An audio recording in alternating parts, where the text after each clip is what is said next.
La noche del viernes, un hombre decidió cometer un atentado en el Thalys. Él tenía suficientes armas y municiones para provocar una gran carnicería, y eso es lo que habría hecho si no lo hubieran detenido ustedes, tomando todos los riesgos, incluyendo el riesgo de perder su propia vida. Siempre hay algo que hacer frente a una agresión, incluso cuando parece enorme, horrible y bárbara. Sí, hay algo que hacer. En primer lugar, las autoridades de Francia y de Europa deben tomar las medidas necesarias incluso para el transporte ferroviario.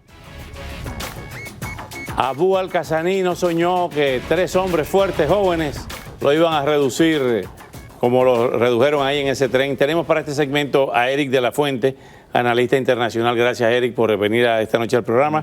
Vía Skype desde Nueva York, el doctor Carlos Rizowi, experto en terrorismo o en antiterrorismo, profesor de la Universidad de Nueva York. Muchas gracias, doctor Rizowi, por estar con nosotros. Eric, ¿qué fue lo que pasó aquí en el tren? Básicamente, el terrorista se sube en este tren, es un tren que viene de Holanda, pasa por Bruselas y va a París. Yo estuve en este tren en junio, en este mismo tren.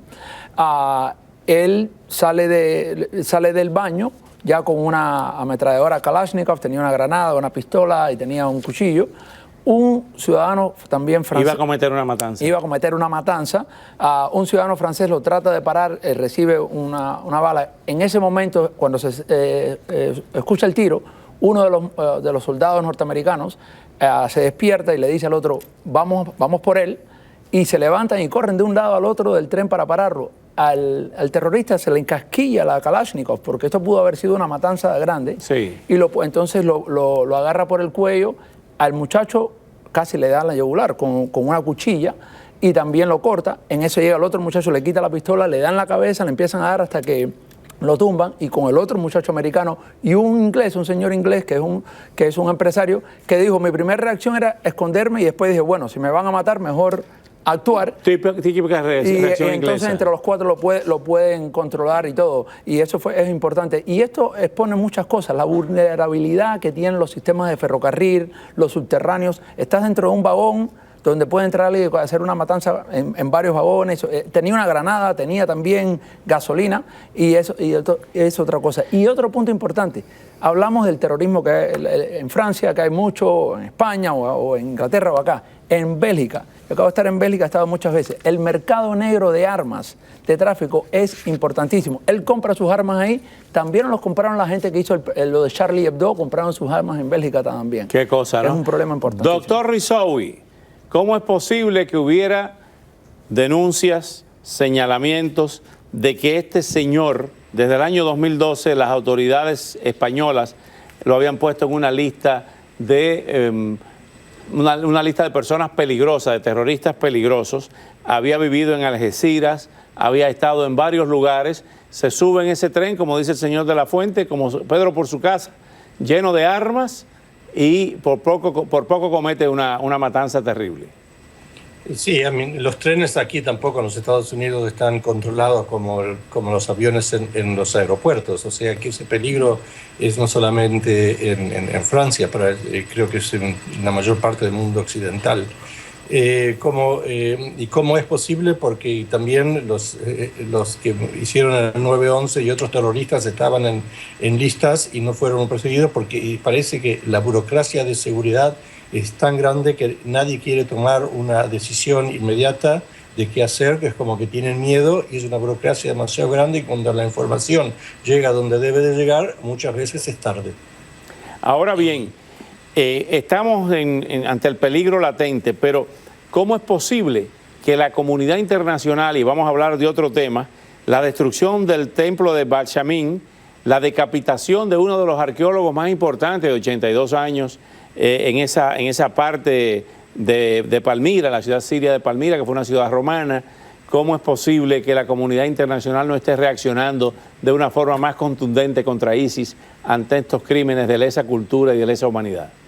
Y no son las primeras ruinas que destruyeron la ciudad de Nínive, que es una ciudad prebíblica. Destruyeron muchísimos lugares arqueológicos que están en la lista de materiales para preservar en la humanidad, en la Comisión de la UNESCO, porque son tan importantes que lo quieren mantener para las generaciones que vienen. El templo lo han destruido con dinamitas. Por un lado están destruyendo todo lo que consideran ser idólatra, y por el otro lado destruyen esas grandes estructuras, pero se aguardan otros artefactos que los venden en el mercado negro de antigüedades. O sea que es otra forma que tienen para financiar sus actividades, haciendo algo bueno desde el punto de vista ideológico de ellos, destruir, aunque sean de 2000 años, pero destruir los ídolos, destruir las culturas anteriores y dejar de que nada exista de acuerdo a lo que ellos interpretan la forma del Islam. Unas semanas antes destruyeron también unas mezquitas muy importantes alrededor de Palmira, también mezquitas bastante antiguas, que profesaban el Islam en una forma diferente de la forma como ellos pretenden de que todo el mundo la use, que es wahhabi puritanos.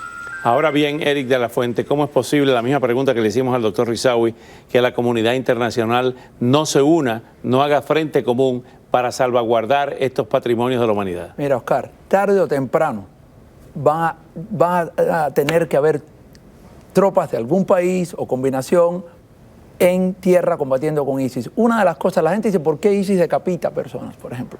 Porque sí, las bombas le pueden tirar bombas, etcétera, pero para controlar territorio, para sacarlos, hay que enfrentarlos. Y cuando un soldado sabe que si es capturado, va a ser decapitado. No es como una guerra normal. Entonces, no es que no quieran hacer algo, hay mucha también falta de coordinación en algunos casos, pero ahora como mismo vemos, Turquía va a ayudar a Estados Unidos. Bueno, hay otros problemas porque los kurdos que han estado peleando, pues bueno, no son, Turquía quiere también... Hay muchos problemas políticos internos. Hay muchos problemas políticos internos, políticos de muchos años, de conflictos de muchos años, pero también es que hay que hacerse esa pregunta. Tarde o temprano, la gente dice, ¿cuándo vamos a acabar con ISIS?